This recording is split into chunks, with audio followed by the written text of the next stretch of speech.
The chess. Second.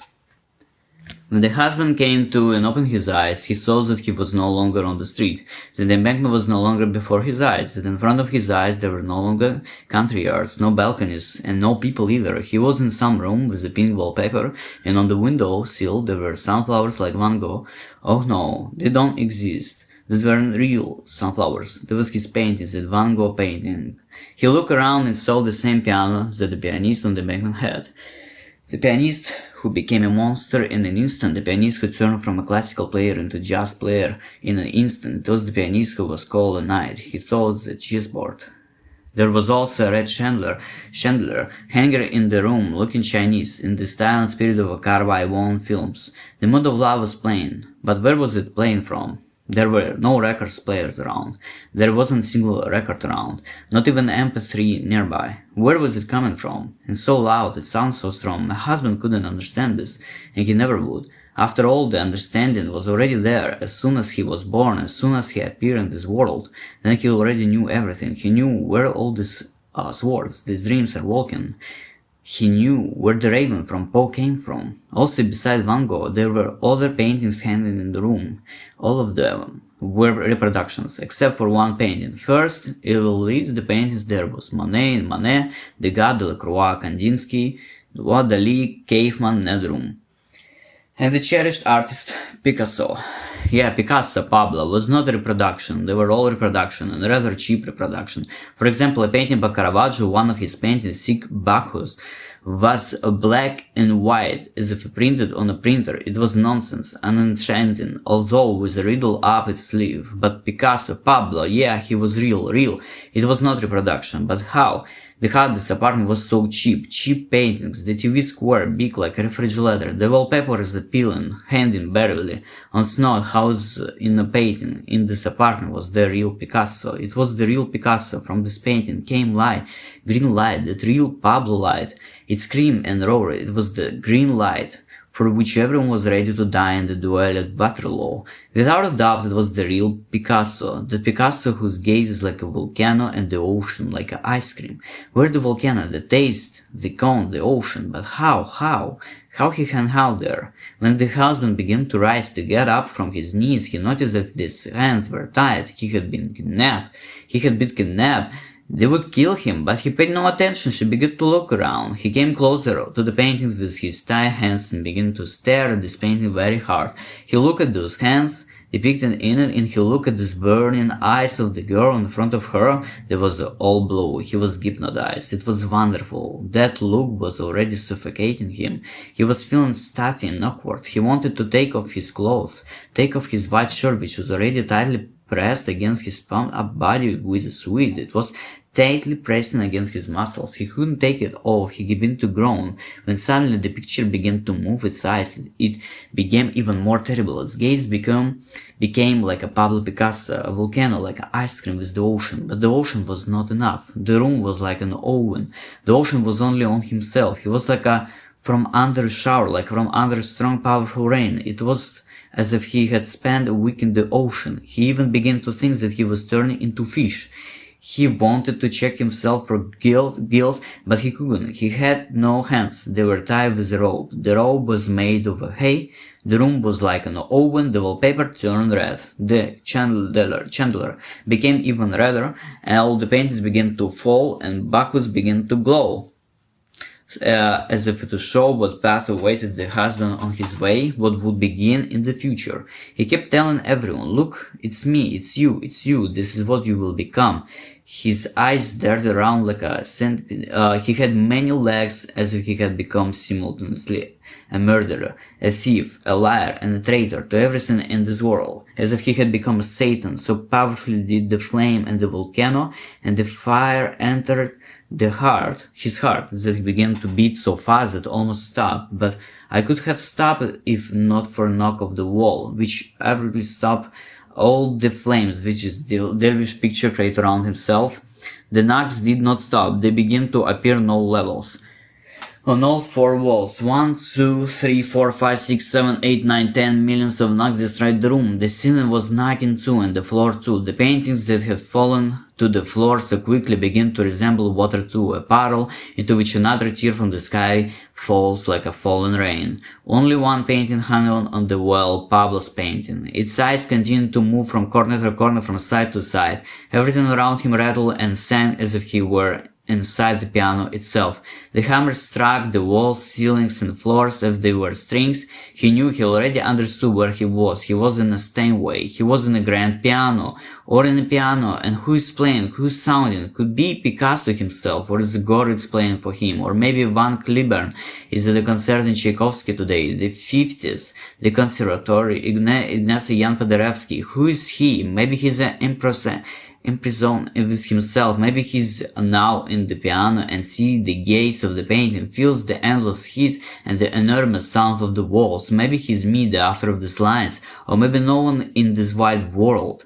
He understood perfectly well that he was in a music box, another tram was turning, he was on stage, and anyway the trim opera was playing now, the music of a Kurt Weill. Everything in the painting was already stirring, and the eyes were spinning, the mouth was opening, the head was moving, all the triangles and squares waited in a circle. The paint began to show him its tone, and his little sister once showed him. It made him cry. After all, his little sister had left this world many, many years ago. She was only 5 years old, 5. He recognized her in this painting, and then all the fear he had went away. The walls became calmer, the wallpaper again acquired its normal color and light. He approached the living painting, and with the tears in his eyes began to kiss it. Tears began to appear in this painting's eyes. It became wet. The paint flowed, and half of it remained on the sad and sorrowful face of her husband. He was still crying. He was happy. The canvas died. The canvas became corrupted. His sister came out of it with a Pablo.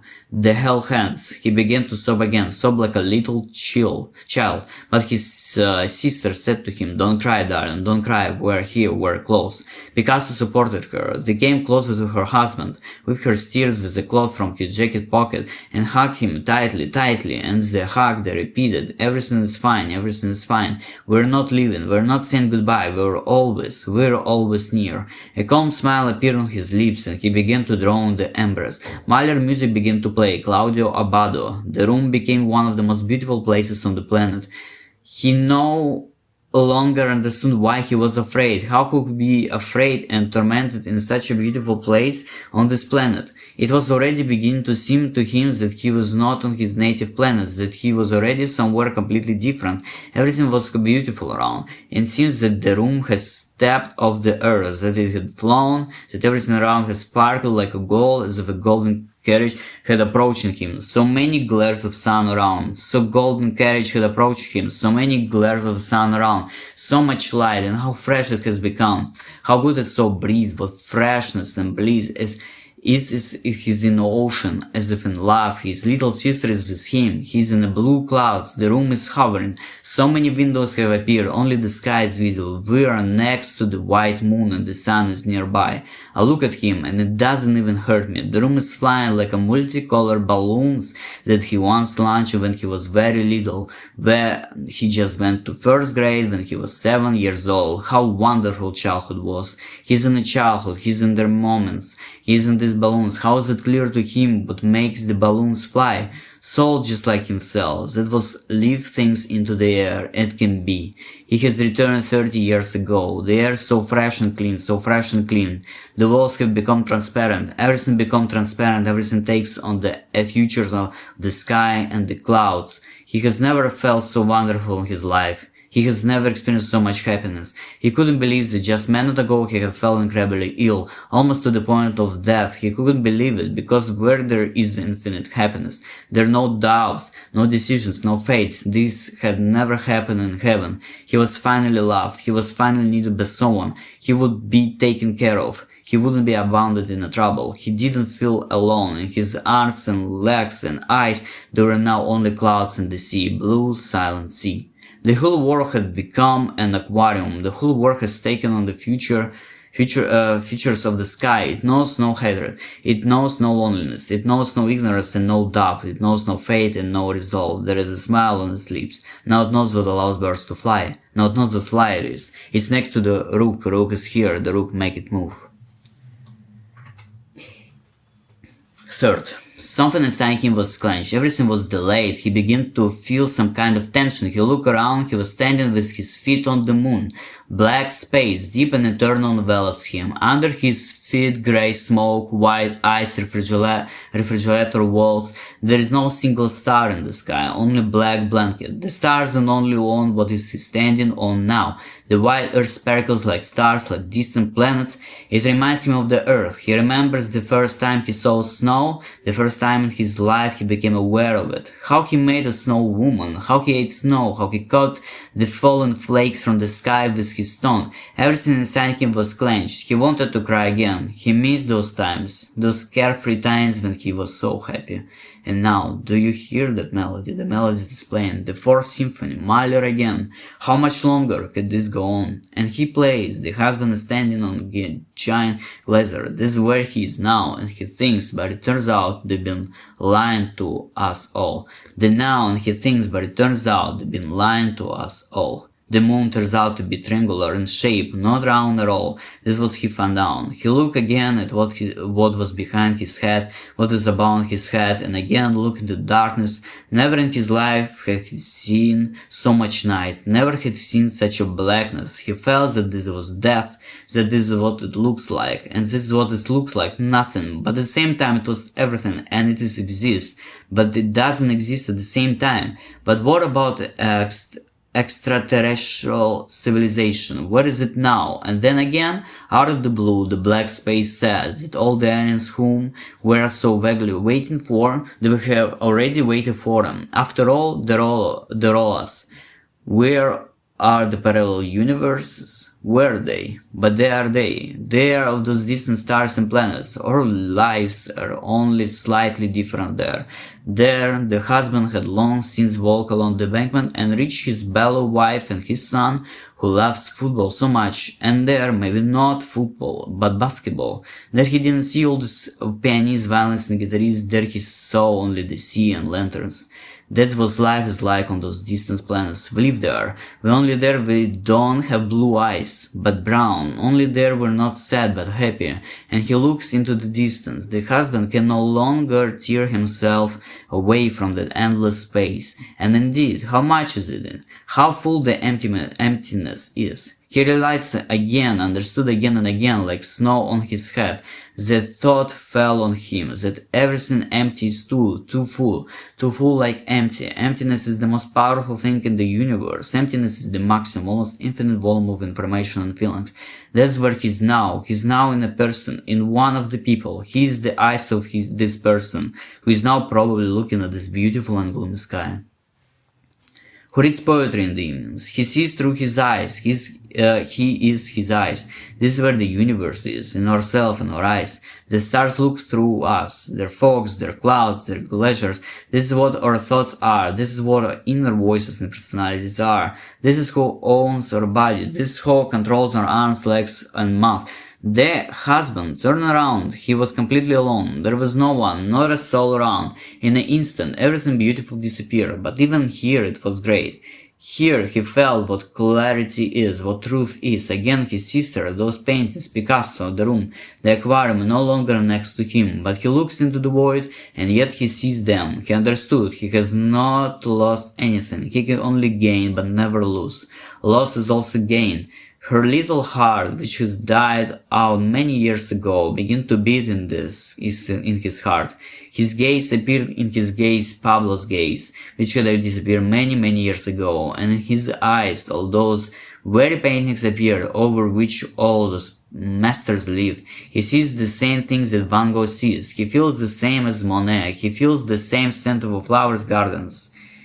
He's strong in a beauty, strong in clarity, and because of this he feels sick like Caravaggio. He feels In this emptiness everything. Never before has mother sound so clear, and emptiness everything. Never before has mother sound so clear and beautiful strong. This is the best for symphony in his life. And he laid down his lonely planet on which there is only he, and began to look at the dark, dark sky, again not knowing what is it to be alone, again not knowing what loneliness, lost, sadness are. After all, even sadness acquired the light of happiness, and unexpectedly for all the moons in the world without light, he suddenly stood up and began to dance brightly, dance with enormous energies. He circled on his planet around the lanterns that in an instant he created. He circled around the flowers that in an instant he gave birth. He circled to the music that in an instant he created. He embraced his sister. He embraced the whole world. There was a smile on his lips, or an endless smile of endless joy.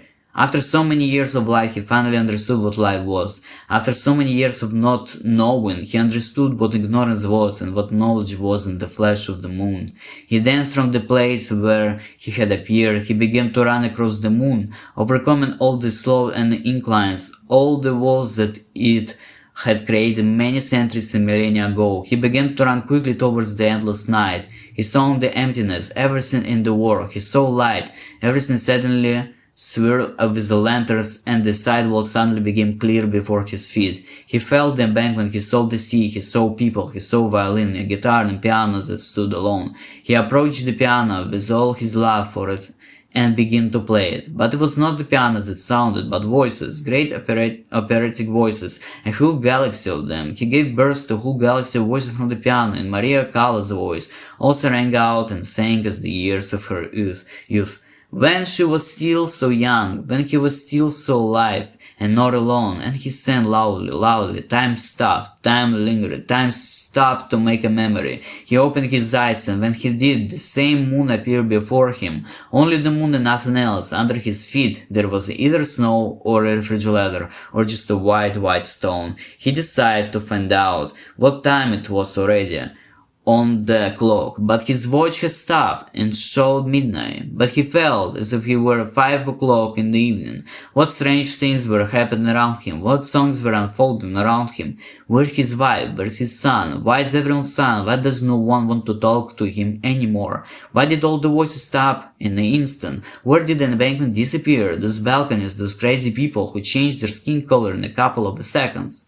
Where did those moments disappear, those places? Where is his wife? Where is his son? Where is his sister? Did her death ever happen? Is it possible to lose anything in this life? Where is his sister? Where did she disappear to?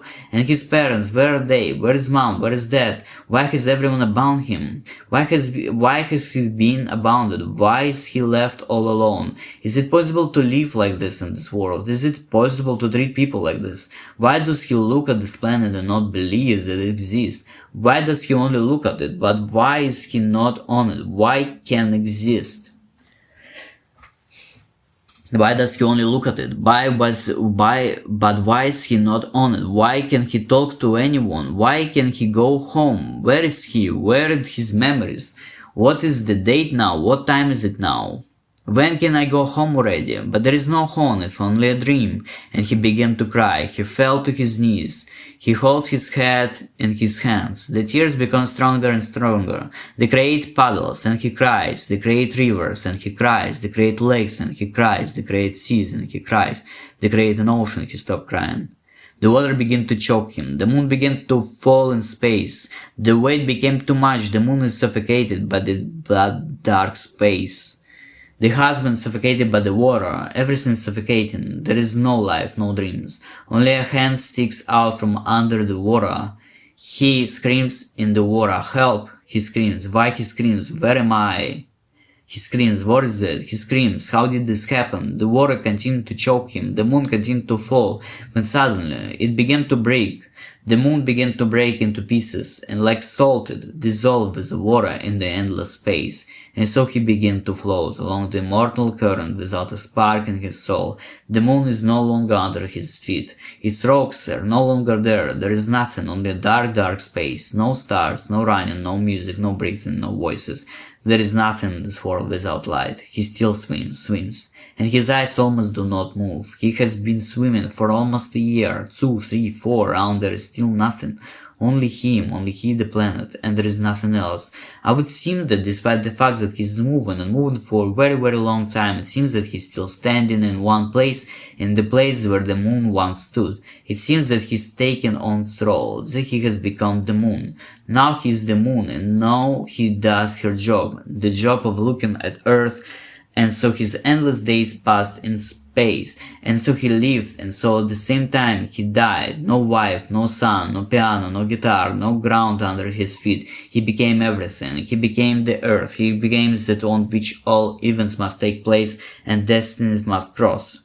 He became a field for the game. He became a field for losses. He became a field for gains. He became a field for joy and all sorrow. He's a chessboard on which the rook of the black people moves endlessly. 4. But after years the man finally appeared who was able to free him from this hatred, from this endlessly slavery, from the endless looking at his home and his beloved wife and son. The man finally appeared who destroyed his place, but accepted a new place, created a new role and a new game. He became the new sky. He took on all this endless burden instead of him. Who he is? How he came there, no one knows, and the husband will never know. It was not clear who, no one knows, and the husband never knows. It was not clear who.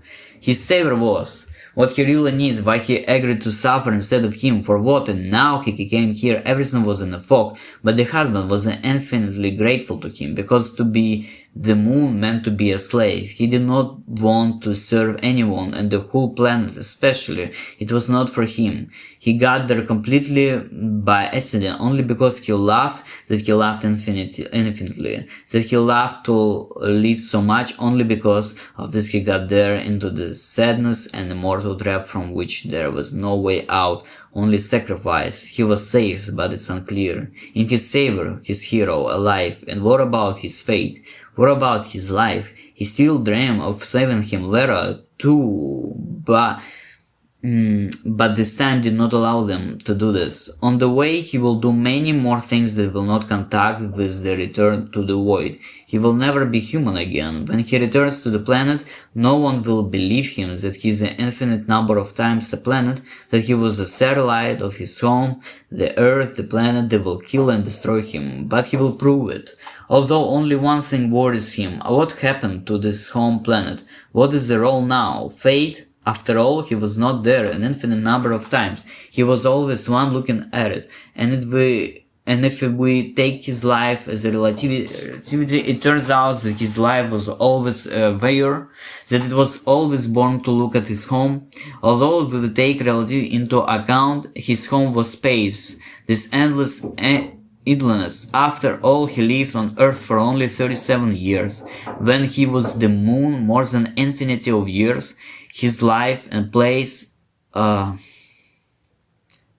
is space. Then is the real home and his homeland. He's the moon. He has always been the moon. This is his real body.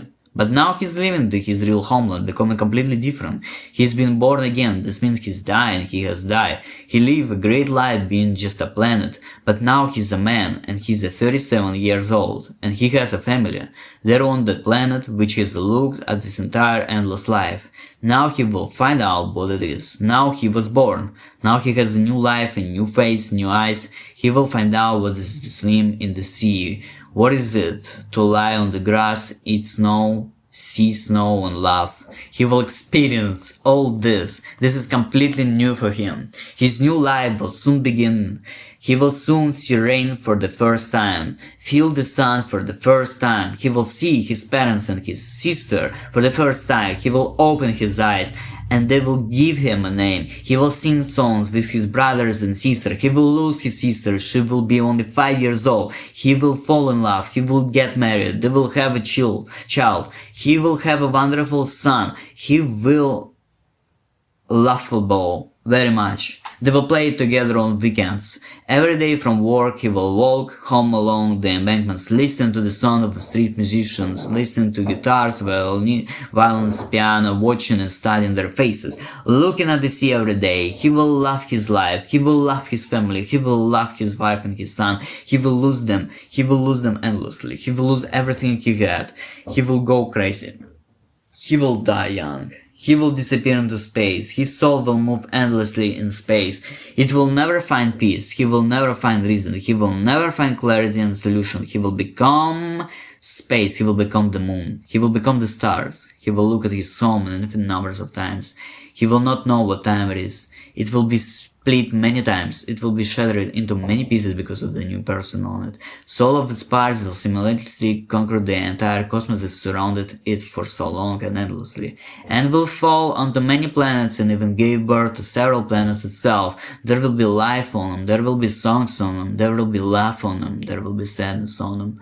There will be joy on them, there will be person, birth, first light and new name, brothers and sisters, death, love and invitations, wives, sons, work, walks, losses, and will lose its place an infinite number of times and take it back. Other people will occupy it too, but those people will all be him. All the people and all the dreams that were in this world, all this is him. Everything is one. That all the people he met on his way, everything he held in his hands, what he looked at in the evening, those ways, what he listened to every day, piano, guitar, violin, all this was him, all this is him. His friends, his love, wife, son, all these murders that happen and will happen, all these killers, all him. He gave himself life, but he also takes it from himself, takes it. All that space where he spent so many years, all this is flesh, his soul, he will not die, he will not be born, he exists and does not. He's alive and dead, everything's one, everything. In Mahler music, his Fifth Symphony is his work. And the fourth and the third and ninth, he feels the smell, he feels all these gardens, he paints all these gardens, tries to convey their smell, their color, light and power. He's the easel. There is a hat on his head, grey bird. He was a beggar once, but now he's a famous and rich. He created Impressionism. He's a Claude Monet, and he's always been this way.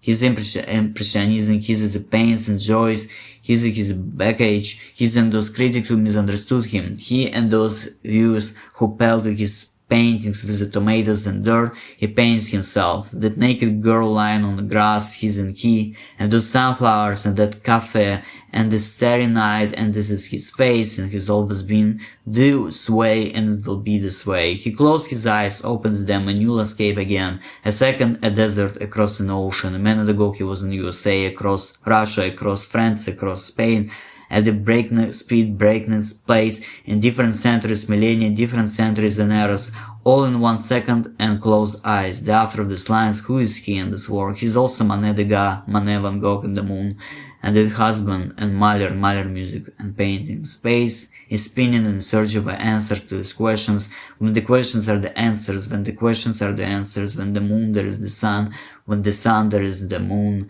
Humanity moves forward and theory backwards. When it moves backwards, it moves forward, step by step. Walking never stop. Death is birth, birth is death. There is no way back. So Franz Kafka ends his episode. He says he shouldn't show these words to anyone. He says to his best friend Max Brod, it's not worth it. It's not worth it showing these words. Burn them, destroy them. But he doesn't destroy them. Yeah, the complete failure of a writer after his death become the greatest writer in the history, one of the greatest. They say Kafka will never know this anyway. Well, that he's the greatest, but no, he will know. He found out a long time ago. He knew it back when he was the moon. He knew it back then when he didn't see this light. After all, light without light also exists in this world, and knew everything and knows it now. Kafka reads himself and rejoices. Kafka is inspired by Kafka. Kafka for his writer become Franz Kafka. That's how we lived. That's how we continue to live. There is no point in hiding your paintings, your books.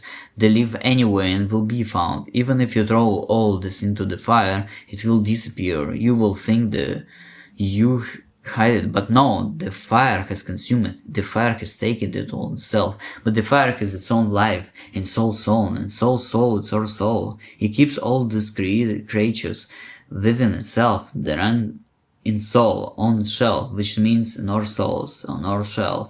Kafka may have destroyed something, but this something was preserved in what he destroyed, and therefore now it's reflected in all of us, and someone is already transferring these manuscripts of Kafka from within himself to the outside. He thinks that it's he, that this is his work, but in fact Kafka's, although Kafka, when he took something out of himself, also thought that it was his work, but in fact, perhaps, Leo Tolstoy's too, and maybe a film director. What about Ozu? What about Aki Kaurismäki? What about Kurosawa? What about Buster Keaton?